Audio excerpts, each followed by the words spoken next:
Today's scripture is from John chapter 15, verses 9 through 17. As the Father has loved me, so I have loved you. Abide in my love. If you keep my commandments, you will abide in my love, just as I have kept my Father's commandments and abide in his love. I have said these things to you so that my joy may be in you, and that your joy may be complete. This is my commandment, that you love one another as I have loved you. No one has greater love than this, to lay down one's life for one's friends. You are my friends if you do what I command you. I do not call you servants any longer, because the servant did not know what the master was doing. But I have called you friends, because I have made known to you everything that I have heard from my Father. You did not choose me, but I chose you, and I appointed you to go and bear fruit, fruit that will last, so that the Father will give you whatever you ask him in my name. I am giving you these commands so that you may love one another. This is the word of the Lord. Amen. 오늘은 그리스도의 사랑 안에 거하라 라는 주제로 여러분들과 함께 말씀을 나눠보고자 합니다. 말씀을 나누기 전에 한국의 기독교 역사에 있는 한 선교사를 소개하도록 하겠습니다. 예전에 제가 소개한 적이 있을 것입니다. 사무엘 무어라는 선교사입니다. 이 선교사에 대해서는 굉장히 긍정적인 평가도 있지만 이 부정적인 평가도 있습니다. 왜냐하면 그는 젊은 나이에 한국에 왔고 한국에서 아주 혈기왕성하게 선교를 했기 때문입니다. 외교관 신분으로 온 의료 선교사 알렌이라고 역시 여러분 들어보셨나요? 재중원에서 의료 서비스를 했고, 그리고 또 지금 남대문에 서울역에 가면 이 남대문 교회를 세웠던 이 알렌 선교사, 그 선교사의 회고록을 보면은 이 무어 선교사의 행동이 참 안 좋게 쓰여진 것을 볼 수가 있어요. 알렌 선교사는요, 이 무어 선교사를요, 참 골치 아픈 선교사다라고 얘기합니다. 왜냐하면은 이 무어 선교사는 열정이 뜨겁기 때문에 내가 고종 황제를, 한국에 있는 왕을 전도하겠다라고 해서 그에게 막 무례하게 편지를 쓰기도 하고요. 남한산성을 이제 거닐던 중에 한 사찰에 들어가게 되었는데 거기서 불상을 부러뜨리기도 하고요. 아무튼 이 무례한 행동을 굉장히 많이 했다라고 이 알렌 선교사는 이야기합니다. 그래서 이제 이 선교사를 좀 처벌해달라, 다른 선교사들이 그를 볼 때 정말 무례하고 정말 이 애티튜드가 임페리얼리즘, 제국주의적인 방식으로 이제 선교를 한다라고 해가지고 그 선교사를 굉장히 나쁘게 평가하는 것을 알 수가 있습니다. 제국주의적인 그 선교적인 방법은 바로 무엇이냐면은 이제 선교사가 타인종 국가에 가게 되었습니다. 그런데 이제 거기에서 이제 그들의 문화를 완전히 무시하고 자기들이 가진 문화만 옳다라고 가르치는 거예요. 니네들의 문화는 저급한 문화야. 그러니 우리가 가지고 온, 우리가 모셔온 예수 그리스도를 믿어. 너희들이 가지고 있는 문화 다 버리고 우리 것만 따라오면 돼. 너희들은 무조건 잘못된 거야. 우리께 맞는 거야. 이런 식으로 이제 선교를 하는 것이죠. 과거에는 이제 미국을 포함한 이제 서방 세계에 있던 기독교가 그렇게 전파가 돼가지고 됐는데, 요즘에는 이제 한국의 선교사들이 또 이제 해외에 나가서 그런 경우를 볼 수가 있습니다. 그래서 기독교 내에 어떻게 보면은 이 제국주의적인 이 선교는요, 반성의 주제가 되고 있는 것 중에 하나입니다. 우리가 고민해 볼 문제가 있습니다. 그것은 바로 선교사들만의 문제가 아니라 우리의 고민이기도 합니다. 우리가 그리스도인으로서 삶을 살아가며 그랬던 우리가 전한 복음이 세상 가운데 어떠한 열매를 맺었을까 하는 것입니다. 나는 정말 하나님의 뜻대로 의롭게 살아간다라고 말하지만 그러지 못할 때도 있다라는 것이죠. 누군가에겐 내가 전한 예수 그리스도의 복음이 상처일 수도 있고요, 내가 전한 성경 말씀이 폭력일 수도 있다라는 것입니다. 그것은 바로 무엇입니까? 하나님의 말씀대로 살아간다라고 하지만 말씀대로 나의 입만 살아가고 나의 삶은 그렇지 못하기 때문이라는 것입니다. 예수님께서는 지난 시간에 우리가 읽었던 말씀을 보게 되면 나는 참 포도나무요, 내 아버지는 농부고 너희는 가지다 라고 얘기합니다. 그러면서 이 가지의 역할은요, 많은 포도 열매를 맺는 것이 이 가지들의 역할입니다. 그렇다면 예수님께서 말씀하신 예수님께서는 우리에게 많은 열매를 맺으라고 하는데 과연 이 열매가 의미하는 것이 과연 무엇인지 여러분들과 함께 나눠보고자 합니다. 첫 번째로 이 포도나무 열매가 상징하는 것, 의미하는 것은요, 바로 사랑입니다. 우리가 12절 말씀을 읽어보면 이렇게 얘기합니다. 내 계명 곧 내가 너희를 사랑한 것 같이 너희도 사랑하라 하는 이것이니라. 예수님은 말씀하시죠. 열매의 가장 우선순위는 사랑이라고 얘기합니다. 8절과 9절에 보면 또 이렇게 얘기합니다. 너희가 열매를 많이 맺으면 내 제자가 되리라. 아버지께서 나를 사랑하신 것 같이 너희도 서로 사랑하라. 나의 사랑 안에 거하라 라고 또 말합니다. 그리고 10절에 보면 얘기하죠. 내가 아버지의 계명을 지켜 그의 사랑 안에 거하는 것 같이 너희도 내 계명을 지키면 내 사랑 안에 거하느니라. 예수님께서는요, 제 아들에게 끊임없이 이 사랑을 강조하십니다. 그리고 우리가 맺어야 될 열매는요, 사랑의 열매라는 것입니다.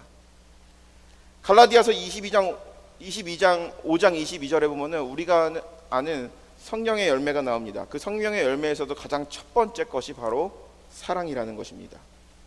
고린도 13장에 보면 바울은 또 이렇게 얘기하죠. 내가 사람의 방언과 천사의 말을 할지라도 사랑이 없으면 소리나는 구리와 울리는 꽹과리가 되고 내가 예언하는 능력이 있어 모든 비밀과 모든 지식을 알고 또 산을 옮길 만한 믿음이 있을지라도 사랑이 없으면 내가 아무것도 아니요 라고 얘기합니다.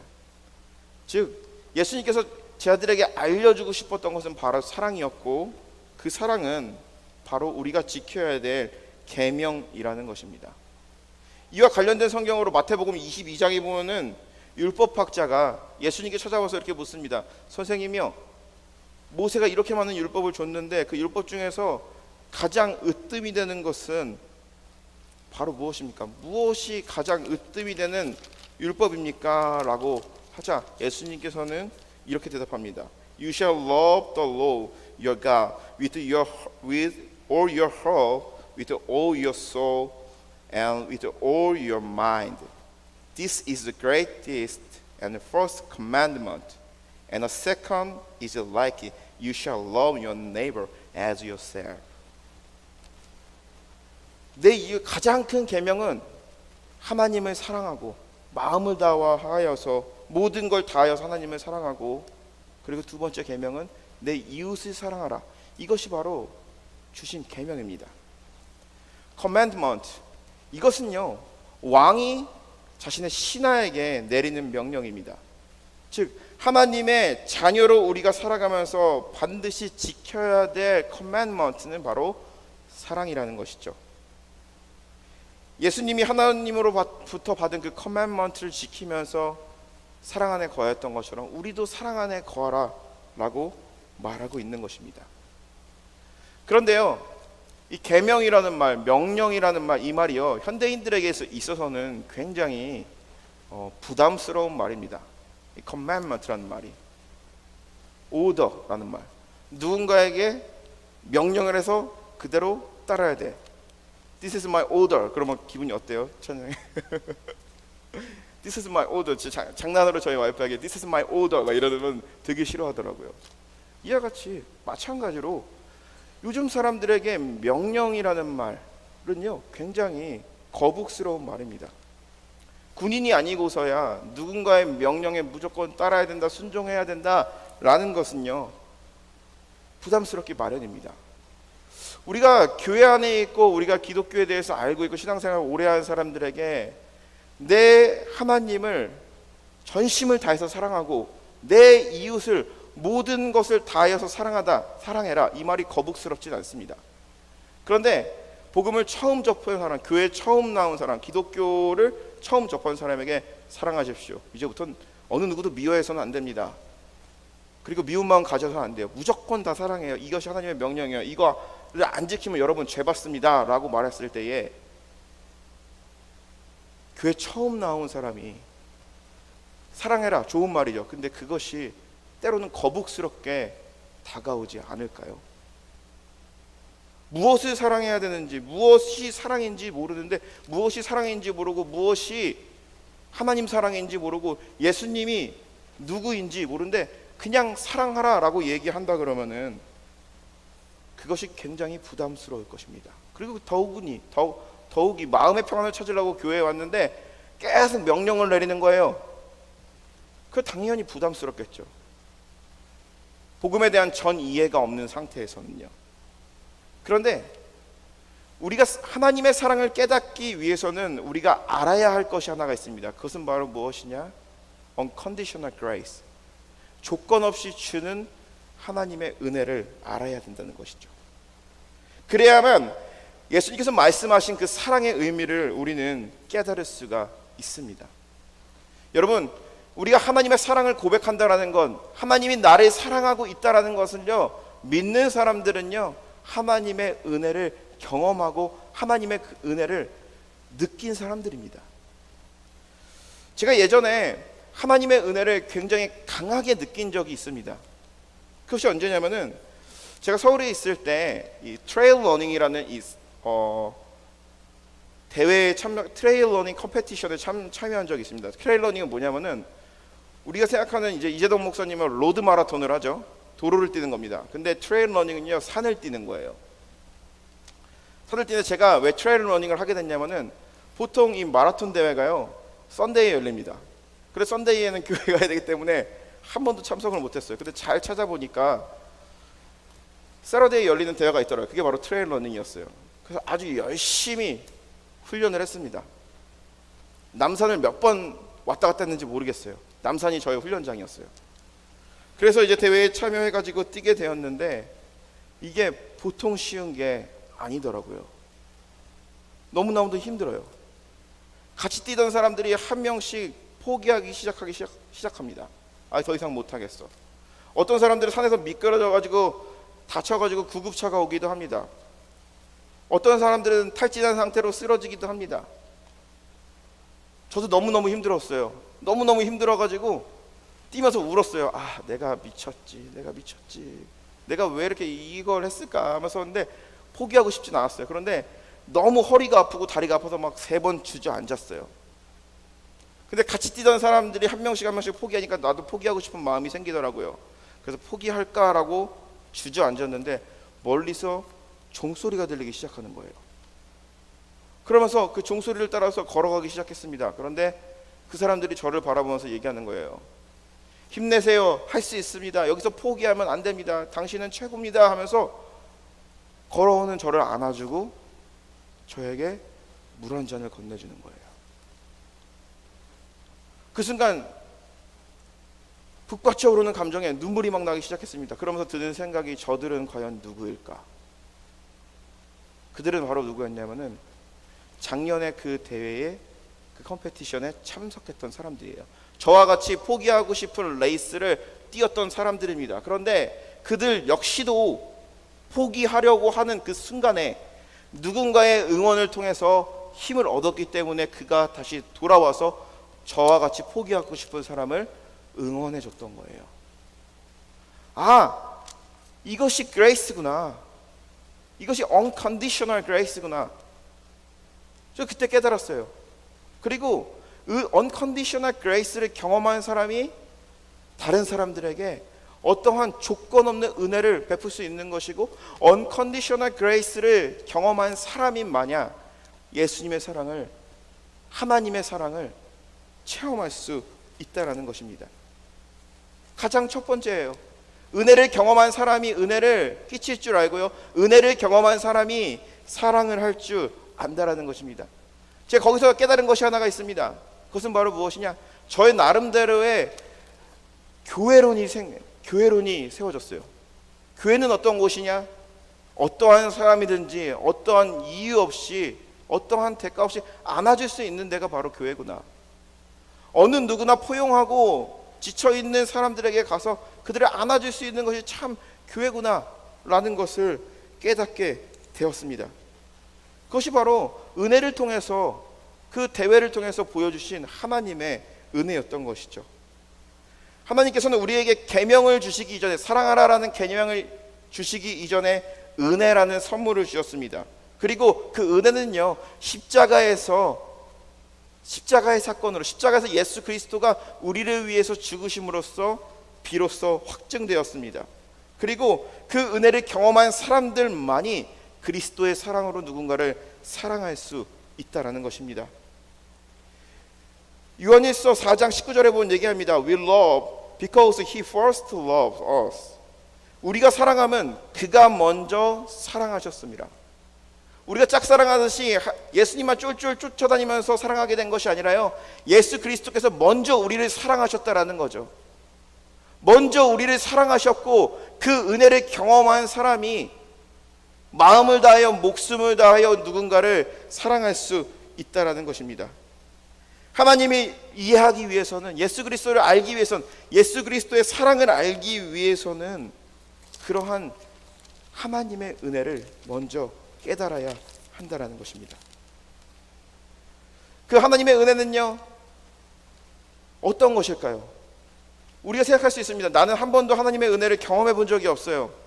하나님의 은혜가 내 삶에 영향을 준 적이 없어요 라고 말하는 사람도 있을 것입니다. 그런데 하나님께서 우리에게 주시는 그 조건 없는 unconditional grace는요, 우리가 우리의 과거에도, 우리가 태어나기 전부터, 지금도, 미래에도 우리에게 주어지는 것이라는 것이죠. 그리고 그 은혜를 우리가 깨달았을 때 비로소 예수 그리스도의 사랑을 깨닫게 되는 것입니다. 은혜를 모르고서는 예수 그리스도가 십자가에서 나를 위해서 죽었대, 그런데 어쩌라고 이렇게 말하는 거예요. 그런데 은혜를 경험한 사람은요, 은혜를 느낀 사람은요, 예수 그리스도의 십자가의 그 사건이 사랑의 사건으로 느껴지고 그것이 바로 나의 사건으로 느껴진다라는 것이죠. 사랑하는 성도 여러분, 우리가 한 주간 살아가면서 그리스도의 사랑으로 살아가고 싶으십니까?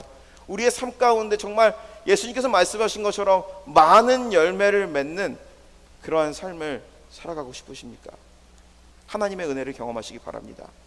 그리고 지나왔던 우리의 과거 속에서 하나님이 동행하셨던 그 순간을 여러분 기억하시기 바랍니다. 하나님은요, 한순간도 우리를 떠나지 않으셨어요. 우리를 지키셨고요, 우리를 눈동자같이 보시면서 함께 하셨어요. 우리가 깨달으지 못할 뿐입니다. 그 은혜를 붙잡으시기 바랍니다. 그리고 그 은혜 안에서 솟아나는 그 사랑을 우리 혼자만 갖고 있는 것이 아니라 세상 가운데 나눠주고, 그리고 또 그 사랑을 전하는 저와 여러분들이 되시기를 주님의 이름으로 간절히 축원합니다. 두 번째로, 열매를 맺는다라는 것은, 열매 맺는 신앙, 그리스도 안에 거한다라는 것은 바로 어떤 것이냐면 예수님과 친구가 된다라는 것입니다. 15절 말씀 우리가 같이 한번 읽어보도록 하겠습니다. 15절 말씀. 이제부터는 너희를 종이라 하지 아니하리니. 됐어요? 오케이. 15절 말씀 같이 한번 읽어보겠습니다. 이제부터는 너희를 종이라 하지 아니하리니 종은 주인이라 하는 것을 알지 못함이라. 너희는 친구라 하였노니 내 아버지께서 들은 것을 다 너희에게 알게 하였음이라. 아멘. 예수님은요, 제자들에게 나의 안에 거하는 너희들은요, 이제는 나의 친구다라고 얘기합니다. 그리고 17절에 보면 얘기합니다. 내가 이것을 너희에게 명함은 너희로 서로 사랑하게 하려 함이니라. 예수님은 말씀하시죠. 예수님의 사랑 안에 거하는 자들은요, 비로소 예수님의 친구가 된다라는 것입니다. 예수님의 친구가 된다라는 것은 바로 무엇입니까? 종과 주인은 분명한 차이가 있죠. 종은 바로 무엇입니까? 주인이 시킨 대로만 하면 됩니다. 주인이 무슨 마음을 먹고 있는지, 무슨 생각을 하고 있는지 그것은 it doesn't matter. 중요하지 않아요. 시키는 것만 하면 돼요. 그런데 친구는 바로 어떠한 차이입니까? 상대 친구의 서로의 마음을 헤아리는 그러한 사이라는 것이죠. 그리스도인과 예수님과 친구가 된다는 것은 바로 무엇입니까? 예수님의 마음을 공감하는 사이가 된다는 것이죠. 그렇다면 친구가 된 상태에서 그리스도의 사랑 안에 거한다는 것은 바로 어떤 것입니까? 과거에 구약시대에 하나님과 인간의 사랑은 바로 어떤 것이었습니까? 하나님께서는 모든 인간들에게 사랑하라라고 계명을 주셨어요. 그 사랑은 어떤 것이죠? 여기 계명이 있어요. 룰이 있어요. 근데 이 커맨드먼트를 지키지 않으면은 내가 벌 받을까 봐 하나님을 사랑해요.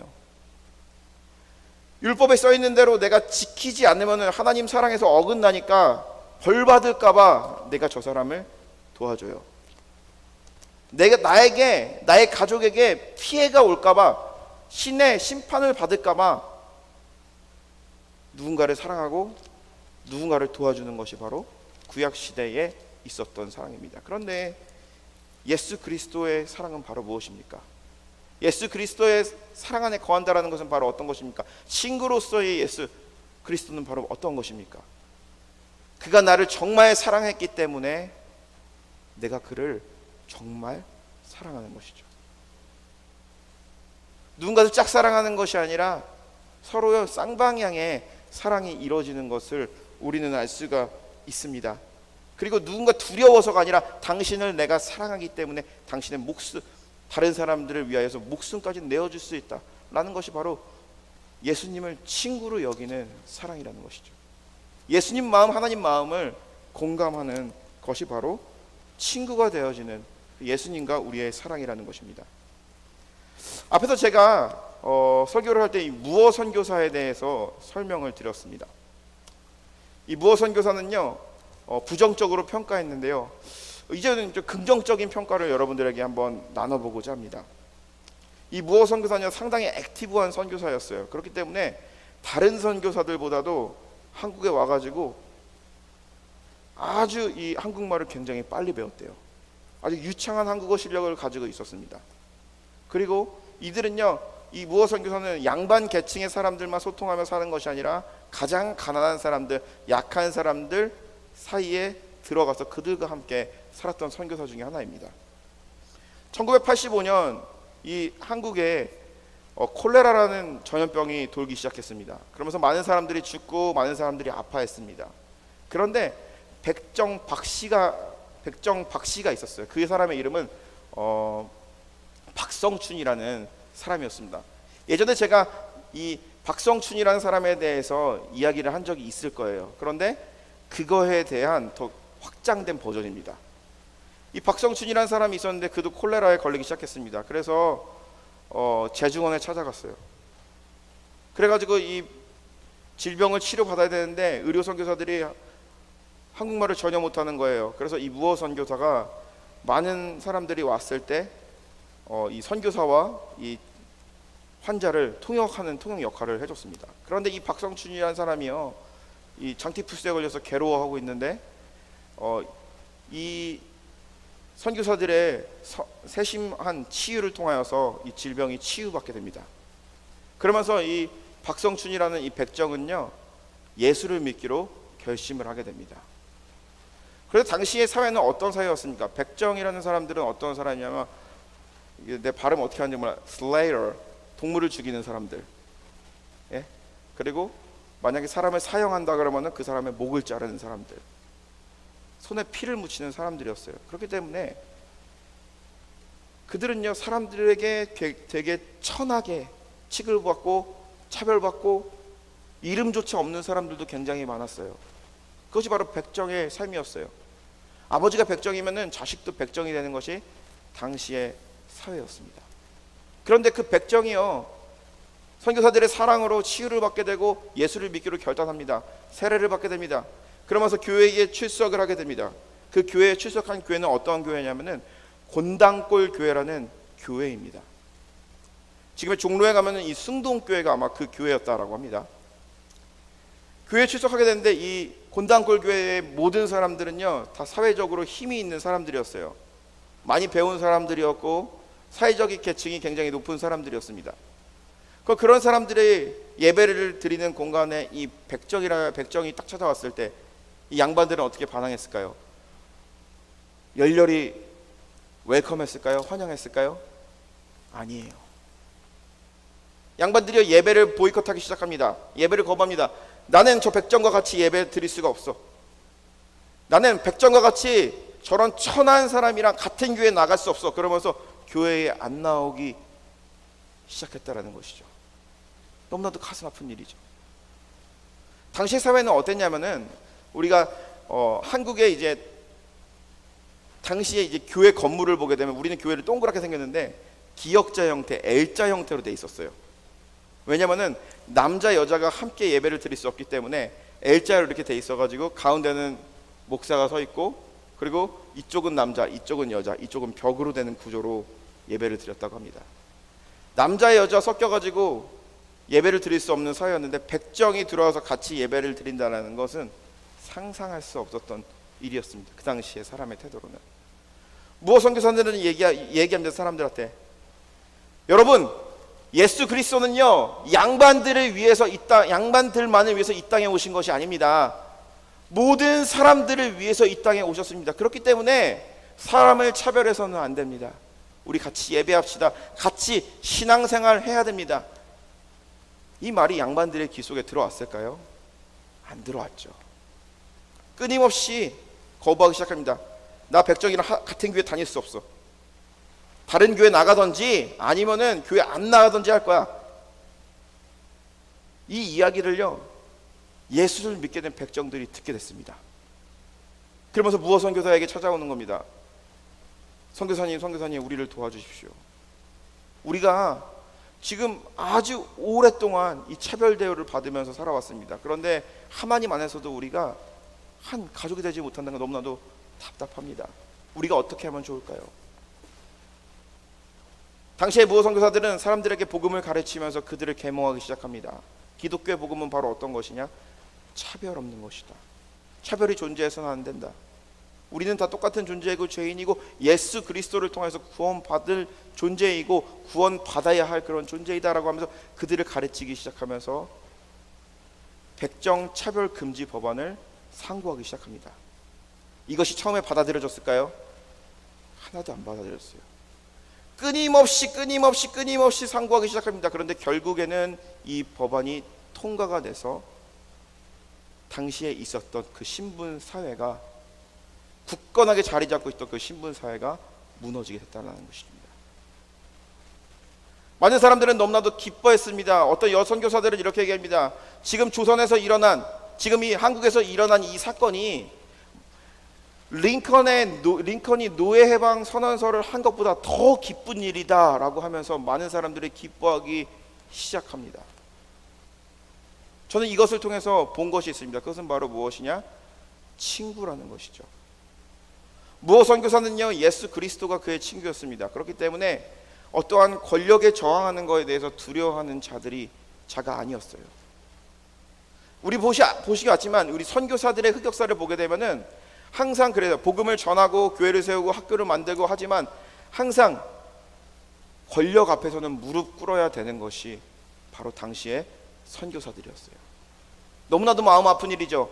이 선교사이고 복음을 계속 전하기 위해서는 정치적인 것에 대해서는 개입하면 안 되는 것이 바로 당시의 사회였어요. 그런데 그것을 무시하고 자유를 주기 위해서, 정말 그리스도가 나의 친구이기 때문에 내가 목사직을 박탈당한다고 할지라도, 선교사직을 박탈당한다 할지라도 내가 이것을 지켜낸다 하면서 나아갔던 겁니다. 그것은 바로 무엇입니까? 예수 그리스도가 그의 친구였기 때문이라는 거죠. 백정들을 한번 보도록 하겠습니다.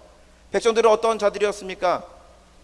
복음을 모르고 살아가는 자들이었어요. 세상으로부터 차별받고 세상으로부터 벌레 취급만도 못 받는 그러한 사람들이었습니다. 그런데 무호 선교사를 통하여서 그들은 조건 없는 은혜를 경험하게 됩니다. 하나님의 사랑. 그러면서 그 사랑은 자기들이 있었던 그 공동체 과거의 순간들을 넘어서 잘못된 권위에 저항하며 다른 사람들에게, 그들의 자손들에게 자유와 평화를 줬다라는 것이죠. 이것이 바로 무호 선교사가 예수님과 친구된 삶을 살아가면서, 또 백정들이 예수님과 친구된 삶을 살아가면서 이 땅에서 만들어낸 바로 많은 포도나무의 열매라는 것입니다. 우리가 그리스도인으로서 열매를 맺는다라는 것은 바로 어떤 것입니까?